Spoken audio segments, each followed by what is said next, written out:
మీరు ఎక్కడైనా ఇంటింటికి పోతే మిమ్మల్ని ఇప్పుడు నిన్న పొన్నం ప్రభాకర్ గారు అంత ఓపెన్ హార్టెడ్గా వారు స్టేట్మెంట్ ఇచ్చారు కదా, బంగారం పెరిగిందా రేటు, ఎందుకు ఇస్తాము ఎట్లు ఇస్తామని చెప్పి. మీరు సరే బంగారం రేటు పెరిగింది అనుకున్నాం, కేంద్ర ప్రభుత్వం జిఎస్టీ తగ్గించడం వల్ల స్కూటీలు అయితే ధర తగ్గింది కదా, 5,000-6,000 రూపాయల స్కూటీ ధర తగ్గింది. మరి ఆ స్కూటీలు అన్న ఇవ్వండి మహిళలకి. మీరు వాగ్దానం చేసిరు కదా స్కూటీ ఇస్తామని చెప్పి, ఎందుకు ఇస్తలేరు?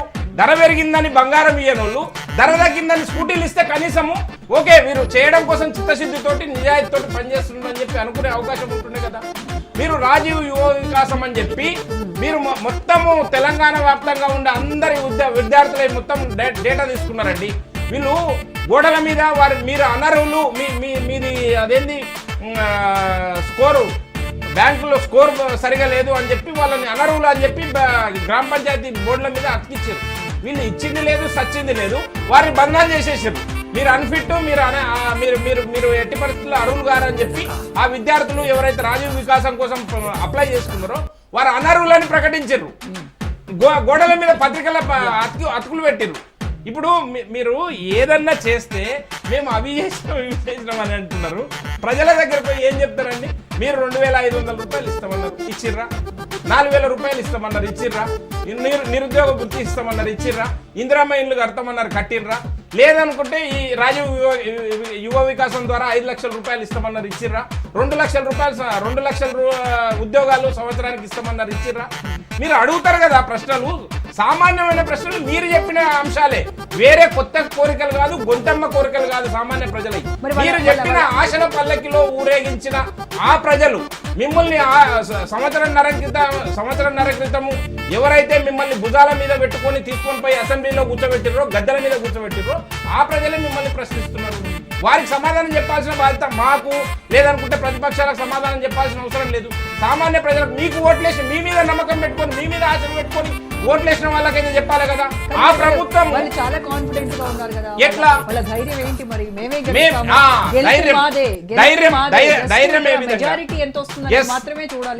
రేవంత్ రెడ్డి గారి ధైర్యము, లేదనుకుంటే కాంగ్రెస్ పార్టీ ధైర్యం ఏంటంటే బ్లాక్ మెయిల్ రాజకీయాలు చేస్తున్నారు, రౌడీ రాజకీయాలు చేస్తున్నారు, భయభ్రాంతులకు గురి చేస్తున్నారు. మేము ఇది వేయకపోతే ఇది చేస్తే, మీరు ఓటు వేయకపోతే మీ పని కథం అని చెప్పి అక్కడ వాళ్ళు చెప్తున్నారు. బస్తీలు ఖాళీ చేపిస్తామని చెప్పి నవీన్ యాదవ్ తరఫున చెప్తున్నారు. మీకు ఏవి రాకుండా చేస్తామని చెప్పి ఇక్కడ ప్రభుత్వం తరఫున రేవంత్ రెడ్డి గారు చెప్తున్నారు. ఇంకా ప్రజలు ఏం కావాలి? ప్రజలు ఇప్పుడు ఏం కావాలి? ఎందుకు ఓట్లేయాలి మీకు? అంటే మీ భయం, మీరు పెట్టిన భయానికి భయపడి ఓట్లేయాలనా? కనుక మేమేమంటున్నామంటే ప్రత్యామ్నాయం భారతీయ జనతా పార్టీ. 10 సంవత్సరాల్లో మీరు నిన్ననే రేవంత్ రెడ్డి గారు చెప్పారు కదా, మున్సిపల్ శాఖ మంత్రి కేటీఆర్ 10 సంవత్సరాల్లో ఏం చేయలేదని చెప్పిండు. ఇప్పుడు 2 సంవత్సరాల నుంచి మున్సిపల్ శాఖ మంత్రి ఎవరు? మరి నీవెందుకు చేయలేదు? నిజంగా నీకు చిత్తశుద్ధి ఉంటే 10 సంవత్సరాల్లో ఆయన చేయని అభివృద్ధిని 2 సంవత్సరాల్లో నువ్వు చేసి చూపించి ఆ గల్లీలను మొత్తం నందనవనం చేసినాం చూడండి, అందుకని నాకు ఓట్లేయండి అని చెప్పేది ఉంటే ఆ గల్లీలో నడవడానికే లేదు కదా. 10 సంవత్సరాల ముందు ఎవరున్నారు? 10 సంవత్సరాల తర్వాత ముందు వీళ్ళే ఉన్నారు కదా. ఈ నిర్వాహకమే కదా కొనసాగింది. కనుక మేమేమంటున్నామంటే ప్రజలన్నీ గమనిస్తున్నారండి. ప్రజలు రేవంత్ రెడ్డి గారి ఆలోచన విధానం ఏంటంటే ప్రజలు అజ్ఞానులు, వారికి ఏం తెలియదు, వారు ఏది చెప్పినా నమ్ముతారు అని చెప్పి ఆయన ఒక ఇంటర్వ్యూలోనే చెప్పిండు.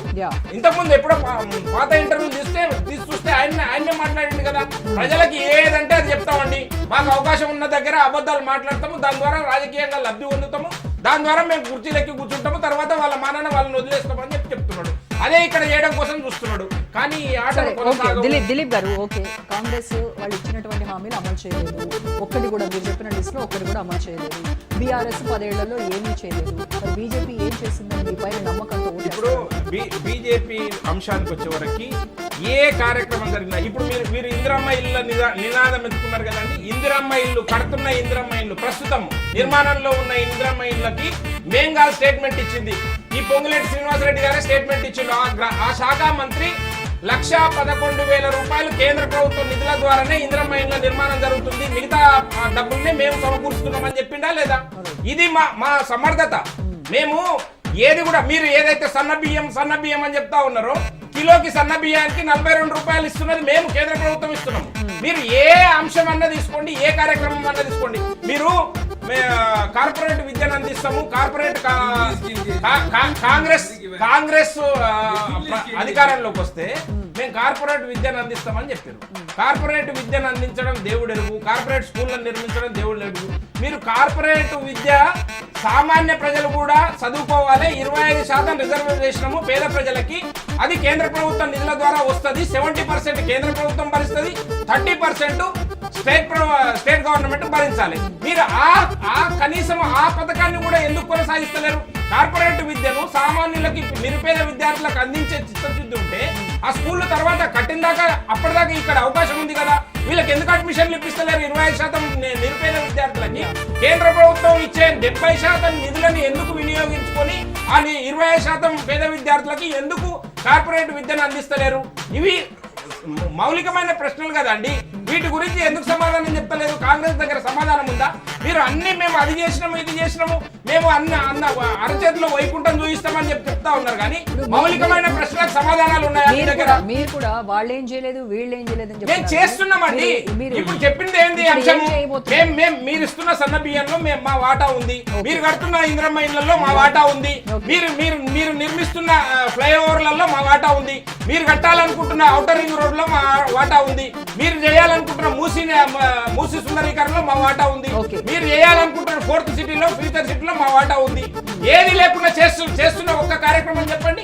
మీరు భూములు అమ్ముకొని భూములని తెగనమ్ముకొని అభివృద్ధి చేయాలి, లేదనుకుంటే వాటాలు పంచుకోవాలనే ఆలోచన మేం చెప్తలేము. మీ క్యాబినెట్ లో ఉండే మంత్రులే చెప్తా ఉన్నారు. దోచుకుంటున్నారు, దాచుకుంటున్నారు, పంచుకుంటున్నారు. అక్కడ ఏమైనా ప్రపంచాలు వస్తే గన్నులు పెట్టి, తుపాకులు పెట్టి, కరతలకు తుపాకులు పెట్టి సెటిల్మెంట్ చేసుకుంటున్నారు. అక్కడ కూడా వదలకపోతే టాస్క్ ఫోర్స్ పోలీసుల్ని అర్ధరాత్రి మీ క్యాబినెట్ మంత్రుల ఇంటి మీదకే పంపిస్తున్నారు. ఇది చూస్తున్నారా తెలంగాణ సమాజం?